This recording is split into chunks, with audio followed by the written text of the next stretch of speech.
D. It's me 5 at the door. All right. All right, you're good. You go inside.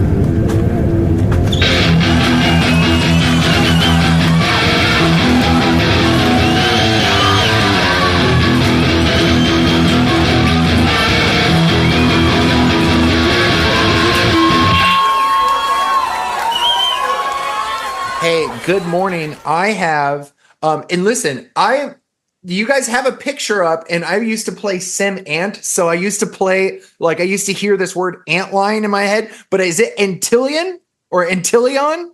Yeah, Antillion, like million. Okay, so Antillion. Okay, hell yeah. Well, what's up, y'all? Not much. Excited to be here. It's a Yeah. beautiful, gorgeous, like crispy fall day in Oh, Chicago, finally. it is so, right, so I used to live in Rogers Park. Beautiful. So where are you all at in Chicago? Yeah, I'm here close by Midway Airport and Gage Park area. So it's a little more chill than the city, not too busy as Sure, much absolutely. on the north side. But yeah, the weather, it's nice over here, kind of quiet. But I'm vibing.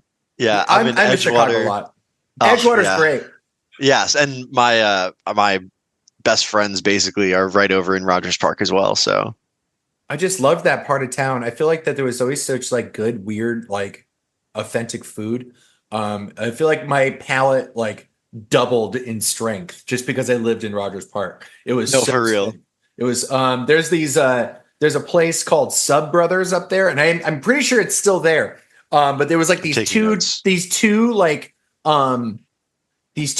Italian twins that would run that ran this sub shop, just them. And I would smoke weed and go get sandwiches from them and just be like, this is too much. It's just the same guy and they're just talking to each other and they're dressed the same. And I just couldn't, it was my favorite thing to do. And it was the best. I would just take do you guys want to smoke weed and go get sandwiches from these two guys that look exactly the same? Cause it's the best. I'm about to pitch that to my homie right after this. yeah, dog. But listen, so y'all are in this sick ass band. I've been listening to you for the last 2 hours. Just that one EP just over and over again. I fucking love this shit. So give me this kind of, I don't want to say Dance Gavin Dance, this kind of swancore kind of thing where y'all are doing some cool time signatures, a cross between progressive metal, prog rock. It's a lot of fun stuff that y'all are doing. Where'd y'all come up with this kind of sound? It's really cool that you already hear the influences right off the bat, because we kind of felt like maybe we weren't all the way there. We weren't being our quote unquote true authentic selves in this project. So I'm so glad that all of that comes across from the EP. Yeah, absolutely. But yeah, that EP is basically, I keep calling it a melting pot of just all of us sprinkled in there. We got our other guitarist Bobby with more of those pop punk influences, early 2000s punk rock. Robert is kind of all over the place. He's more of a jazz guy. But me and him listen to heavier music here and there, periphery kind of proggy stuff. Yeah, totally. Yeah. And then you got Al and Mike, who are a little more of the indie rock kind of side, but well, we all find influences in everything. And then we just when we finally got together, we just adapted off of everyone else's ideas, and then that's what we got. I love it. I find that there's something really fascinating about the song structure, where in writing a lot of this stuff, is there kind of an expectation of everyone's skill level? Because there's a lot of fucking theory here. Antillon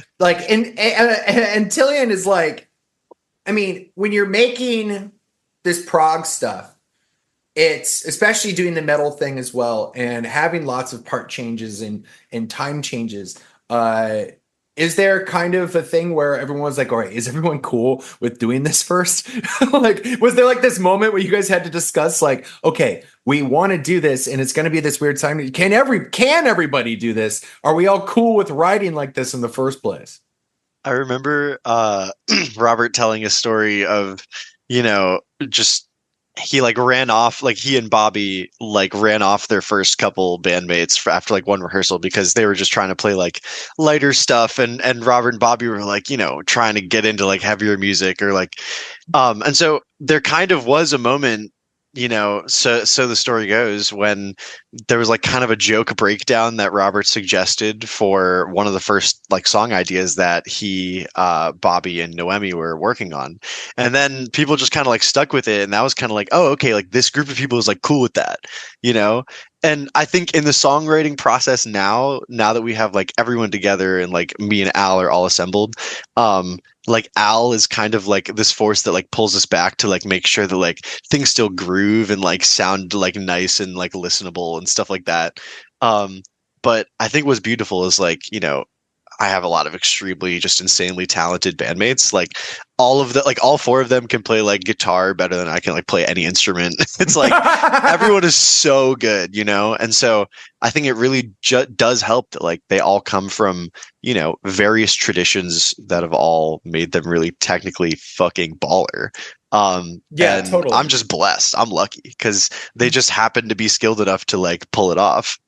I find that like the beginning part of band stuff, there's this dumb, like, if I was like to coin a phrase to discuss this, I can't think of anything else, but I hate the way this sounds, so I don't really mention it a lot. But it's like fizzle factor, where it's like it's super like corporate-y and like sounding and like part of that jargon, but I feel like it really accurately describes like when you start getting people together to play music, it will fizzle out quickly if stuff doesn't move forward in a specific way or people aren't like kind of feeling the gravity of the situation. What do you think in those early days is what kind of kept this stuff going to the place where you were even able to write enough to make a record? I think like we did have a few like moments like that, like in the stage where it was just me, Bobby, Robert, and then another bass player at the time. We did have a lot of moments like that where it was just like us staring at each other at rehearsal and just like not knowing like where to move forward with that. But I guess we just had like goals for ourselves set already. So we didn't really have time to like really stare at each other. We were just like, we got to find a lead singer. We got to find a bass player. Wait, we have a show and it's also my graduation party. Like we got to get the ball moving. Like we just didn't really have the means to like, we would still have the conversation where like we felt stuck, and then we would just try to maneuver out of that kind of like stagnant road thing. Yeah, I think it's kind of I like that y'all just kind of all like a school of fish just kind of move forward, or like the way that y'all have guided yourselves is like you ever see like a bunch of birds like in the sky like all together like moving like with that weird liquid fluid thing. That's kind of like what it feels like how y'all got to here is like, well, we all felt this at the same time, and this isn't, sometimes it wasn't even talked about, we all just moved forward. And there's obviously been like band replacement stuff and people just found the right spot and filled the right holes, and it feels like everything is just kind of nice, and the record shows that y'all like have really fit really well together.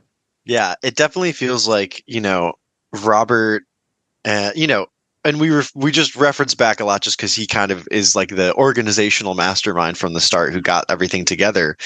But I feel like it definitely shows that the band did audition people until things felt right, because the thing that really like stuck out to me when I first started auditioning with them was like how together they had their shit. Just like, wow, like they rehearse every single week and like they actually get, most of these people to like show up every time, like without flaking. And like they're recording the sessions every time they do it. So they have like a clear record of what's going on, even though it's like just rehearsing or practicing covers or putting ideas down. Like there's clear intent to like look back at things, get better, like find something to improve on or turn into a new song. And just like that intent of like they have their stuff together and are deliberate enough and care enough to like keep showing up week after week to just rehearse for like what's just a project band at the time. Like I was immediately like, this is the kind of group I need to be with because they're not going to just flake off on me, And so I think when we ran into Al in our auditioning process on bass, and he had a good feeling about us, and he, was consistent and was just like, hey, like my schedule is whatever you guys like need it to be. And it's like, as long as it doesn't conflict with like the day job hours, like I'll be there. Like my life can be the band. Like this is the cool thing I do now, and just like having the commitment and the buy-in helped propel us so much faster than I could have imagined we would get together. Cause like having a deadline and even a little goal of like a private graduation show is still like a big production, but like having a goal and a deadline from the start helped a ton. And how long ago was that graduation show? This was last May. Yeah, last May. This most recent May? Oh, I'm sorry. May of 2023. Okay, cool. So y'all have been doing this for like 2 years. Right. Yeah. Hell yeah. I mean, I think 2 years, 2 years is a long time. And I think like the first like year is always like this flyby thing where it's like, oh my God, by the end of the year, we have 5 to 8 songs. We've played like 4 to 5 times. It's like always this weird low number kind of thing. And then like that second year is where it's like, okay, cool. Bookers know who we are. We've gotten to play at least one show. Now we can play these. And playing Chicago, like that sounds like a fucking blast. It actually sounds like a lot more fun playing in Chicago than playing here in Nashville. Yeah, there's definitely like a lot of venues available, and truly like we have, because there are so many show opportunities, we kind of we're lucky enough to like just make good connections. And especially Noemi has been, in just other projects before Antillon started up, and is in another very awesome band right now. But there's just so many opportunities were available to us because we got our name out quickly enough that like 3-4 months in, when we were like really hungry for it, like after our public debut, we got to play like 3 shows a month, because people were constantly barking down the door. And then Bobby and Robert were like, hey, like we want to like write music, and like Robert's like, I have to go back to school. And so I'm like, okay, we'll like bat them down and like get back to like 1 show a month. But like it is really, really cool to have hit that stage where it's like people are just hitting your line asking, and you have constantly like just dope, cool friends and talented bands like ready to play shows. And it's like having to be selective sucks. Dude, I think that is like the part where I think that is like where you first feel like, okay, cool, this is not like just a lowercase b band anymore. Like this is a uppercase B band where people are pitching to you and you get to pick. And I think that's like the most exciting part because you're not doing the fucking scramble anymore to pitch yourself constantly like, hey, can I hop on this show? Waiting for someone to drop out of this one just so that I could possibly hit it because I know that this would work sound wise. Would you say that because of y'all's sound, do you feel pigeonholed at all? Do you feel like that y'all could be on most like alternative bills? I think we can kind of like spread ourselves across like pretty widely. I mean, and when we did like a lot of our early shows, we were like we would play, and then right after us, it would be like a really chill, like and we're like, okay, that's the mixed bill, man. The mixed bill is real. Yeah. Like I could see how we fit there and stuff like that. And then later on down the road, we did get those heavier bills too. But right now we're like kind of in like that sweet spot of like trying to find like a balance between all the genres that we like come across. And then yeah, like with the booking process too, like it was a quick turnaround where it was like either us like pitching emails and stuff like that, and then one show happened, and then it was just like a snowball effect right after that too. Yeah. And it's like we don't really like it's kind of a tough effect of both, because we don't really label ourselves like emo or even like shoegaze or pop punk on like socials and stuff. So when you look that kind of thing up, we don't really come through. But we know that post-hardcore bands looking to play Chicago find us because, that's in our bio. So it's like, that's nice. It makes getting noticed by out-of-towners harder because we actually can fit on like way more bills, because on every heavy bill we've been on, we're the softest bill there. On every indie rock and pop punk bill we've been on, we're the heaviest band there. 1,000,000%. And like I'm totally comfortable with that area. I don't mind that at all, because like I'll get the moshers singing and I'll get the dancers moshing, and like that's fine with me. I was thinking about it. I think I would like to be the softest band on the hardest one, because I feel like with the correct placement, you feel like a really, really good palate cleanser. Within like, if you're with a bunch of fucking metalcore or like deathcore, hardcore stuff, and then they've got you there in the middle, it's just like, yeah, you touch on all that stuff, but it's just like gives everyone like a little bit of a break before they have to start, breaking necks again.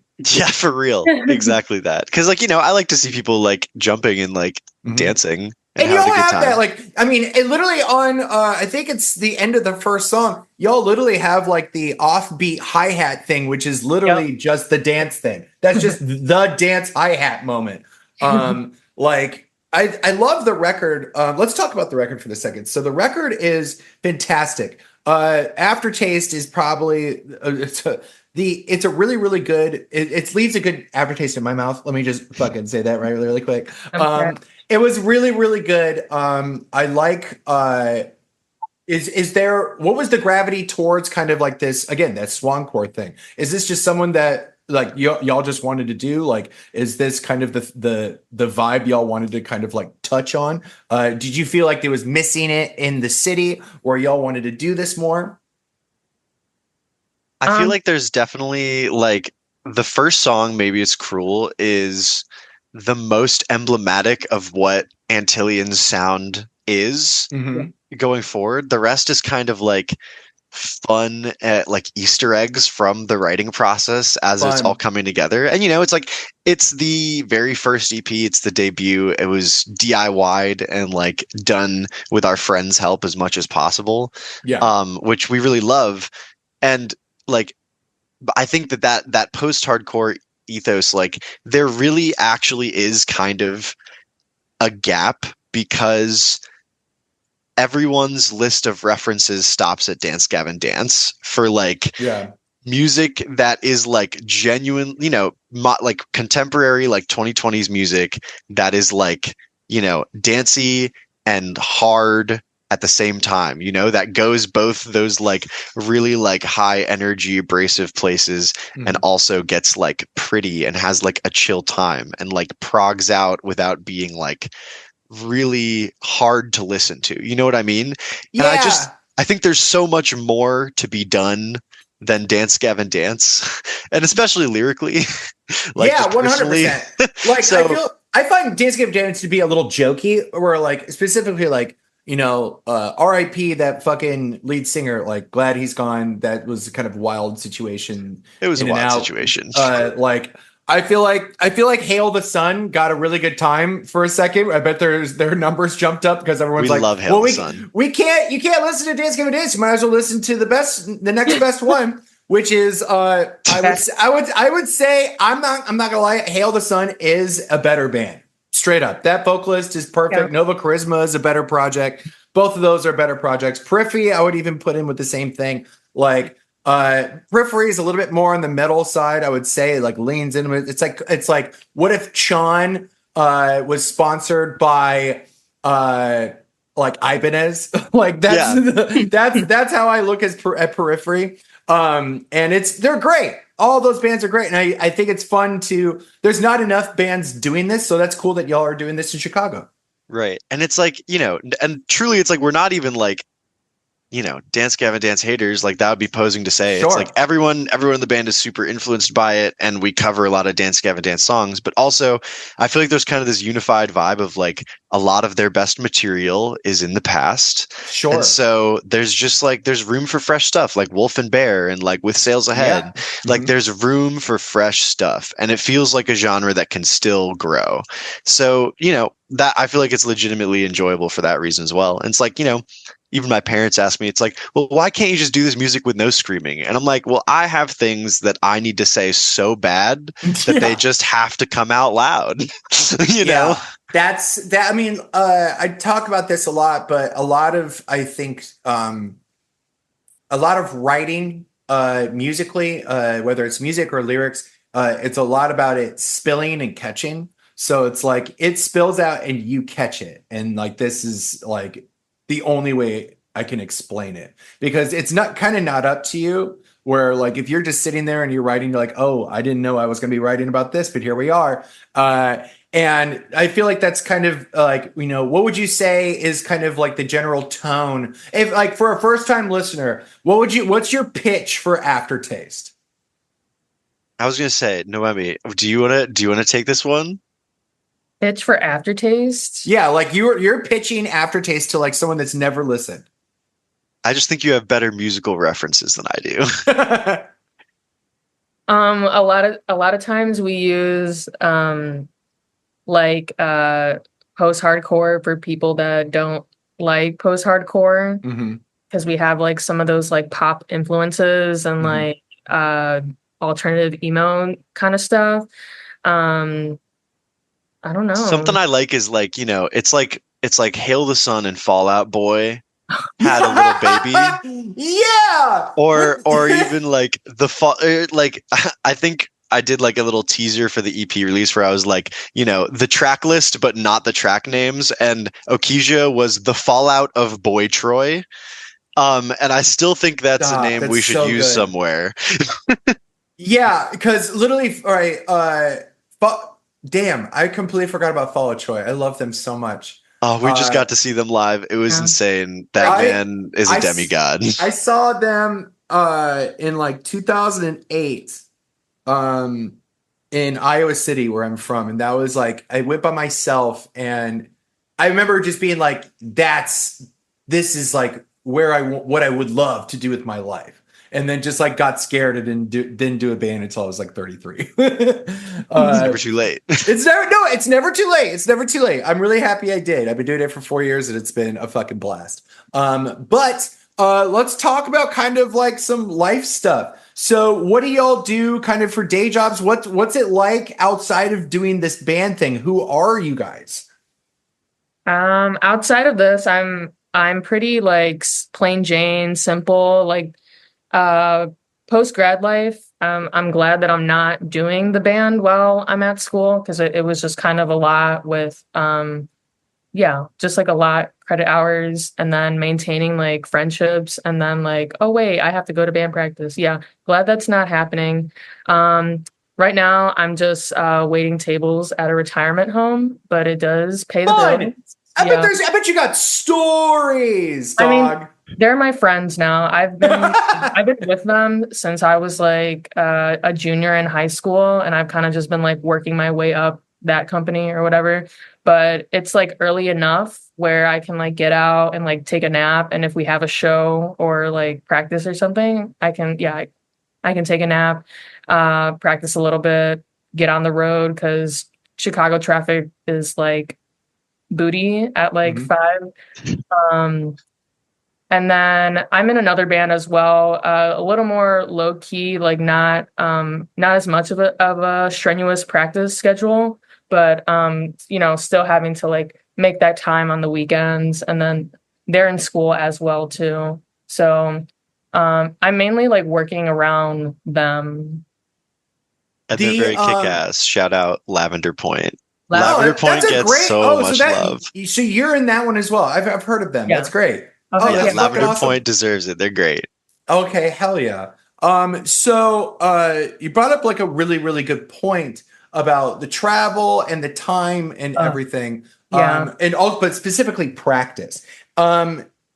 What is the practice schedule for Antilion? I guess like this past summer, it's mainly been like once a week because we've had like 2-3 shows like every month. Like it's been like a busy like summer, Yeah. fall. Now that we're kind of like chilling out, we finally have a practice space. So now we're just doing Saturdays. Sometimes I can't do Saturdays because I have to work or someone else might not be able to go, but it'll always be like 2 or 3 of us there, like writing or just like doing sectionals of like something from the EP, or we're just like talking or jamming and like talking about what's coming up, what do we have to do, getting things organized and stuff like that. But bringing back about what we were talking about before, like we're always seeing each other and like the communication is like really good between all of us. We're always blowing up the Snapchat group chat, sending each other stuff. Hell yeah. Discord chat. Yeah.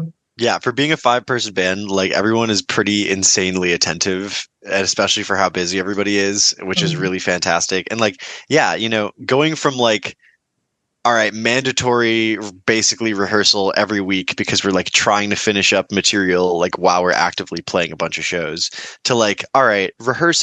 There's a space and a time to rehearse every week if you can make it, but it's like a much longer window where we can just hang out and write. And it's like, if someone has to go early, if someone has to show up late, that's fine. But it's been much chiller. And like, yeah, just getting to devote time to writing now that we don't have to play so often has been really nice. But it sucks because you would love to live in a world where it's like, people don't have to commit like minimum 45 minutes, maximum an hour and a half, 2 hours, given like none of us live close to where we have to be. Yeah, 1,000,000%. So one day though, I have, we're going to get the Antillon industrial complex under one roof and we're going to write 1 million songs. Is there a principal songwriter or do y'all write everything together? I think if I had to name a principal songwriter, it would be Bobby, just because he gives a root for a lot of the guitar parts. And we'll usually come up with ideas that are like at least 2 sections long that kind of like help give like the very basic, like what is the vibe and attitude of this song. And from there, I think the fingerprints really go to like Noemi and Robert really put a lot on it. Like Robert is a prodigiously talented drummer. And so he and Bobby like spend a lot of time making sure that like they kind of lock in on something before it even really goes much further, just to make sure that like the sections make sense, that Robert can feel how it's going to change. But like Robert always somehow makes it work. He's just like has insane chops. But I feel like the songs really actually come alive like from that skeleton and like start to have like character and like nuance when Noemi and Al come in, because they are both so melodically minded. Like Al is really great at like finding like new like roots and chords where they aren't. And, Noemi has just like a really great, emo background that allows for some of these more like catchy and hooky lead parts to come in that aren't necessarily like scale soup. You know what I mean? Which can like get overdone in the genre sometimes. That's a great way to fucking put that. Scale soup is I'm gonna just nom on that for a little bit. That's so fucking good. And so like truly I can take the least claim because like I come on at the end and I'm just like, this is how the song feels to me. These are the kind of words I'm going for. And then like, we'll have people giving input to like, this is the kind of vocal part I imagine here when there's nothing coming up yet. But also Bobby has like passed me like lyrics and just ideas for the vibe of a song. And we've been able to kind of collaborate, just in the intent of a song. And he's been like really satisfied, like ending on a bad note. He's like, it feels like you spoke my anxieties out. And like, I love the song so much more because I relate to it so much.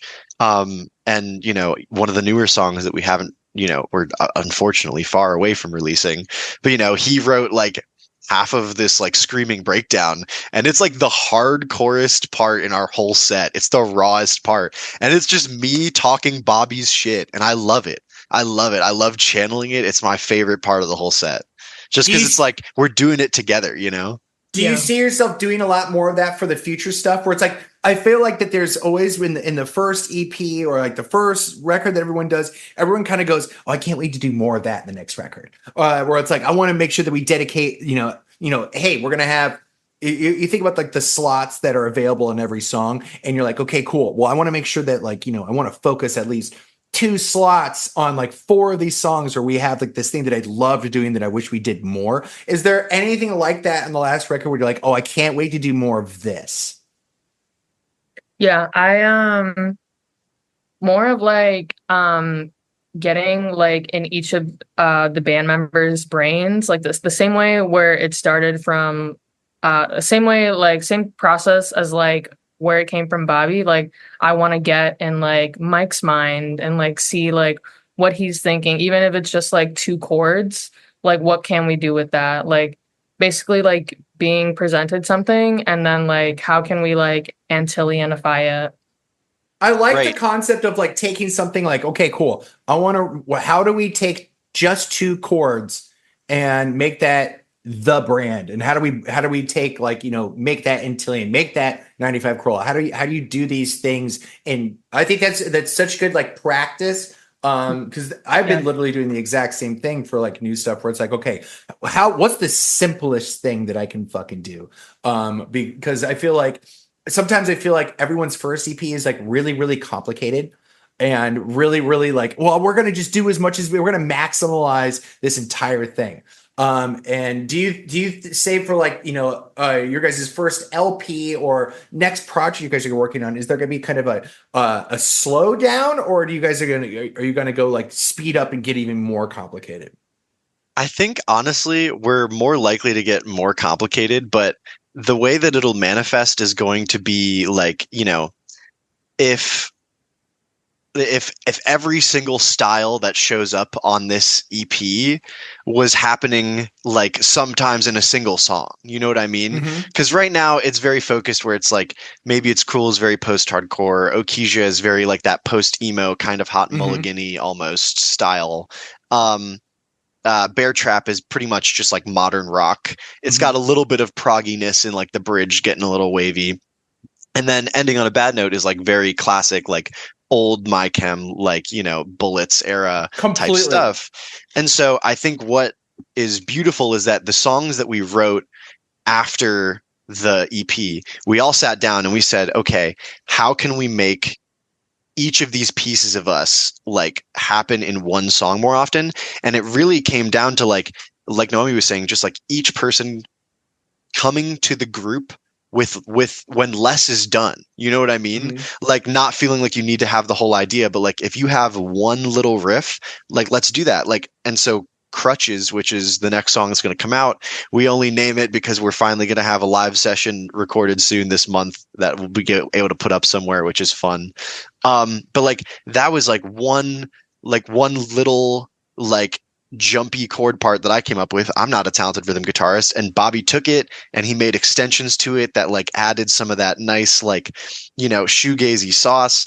And just by coming with one little tiny riff and everyone got to add like one piece to that riff, it was a significantly more interesting part than if I wrote like all the parts for it, Totally. So we're really excited because every song that we've written keeps having more and more, and like it takes longer per song. Like the process is slowing down exponentially, but each song is getting more thoughtful and has more of our fingerprints on it each.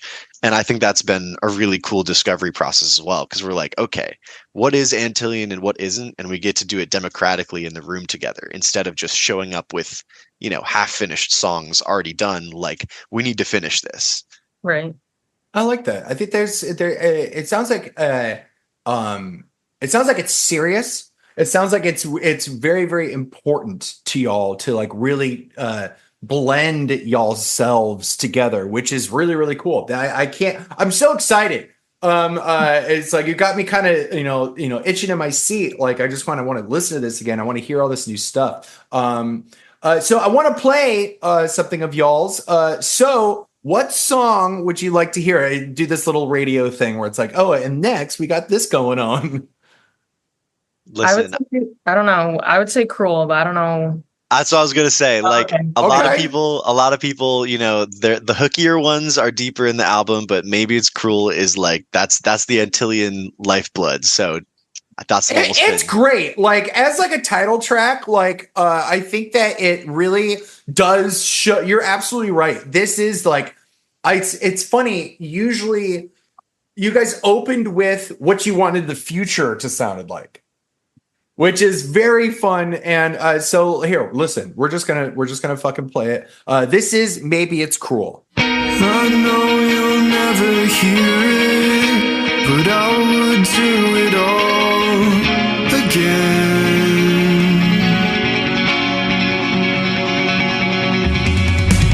I know we made our mistakes on the way, but I would bleed that blood again.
knows? Maybe it's cruel.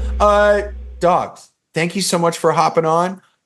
Just have a wonderful. I miss Chicago so much, so please love Chicago for me today. I miss it dearly. When I played book club, like I just felt like I wanted to move back so bad. I got to play book club before it moved, so like I'm very hype on that. We'll get you on the reunion show for real. I can't wait, dude. I want to just fucking hang out with you guys. But listen, have a wonderful rest of your night and stay cool. And I'll talk to you soon. Thanks All right, so much. You too. Bye, y'all. Bye. See ya.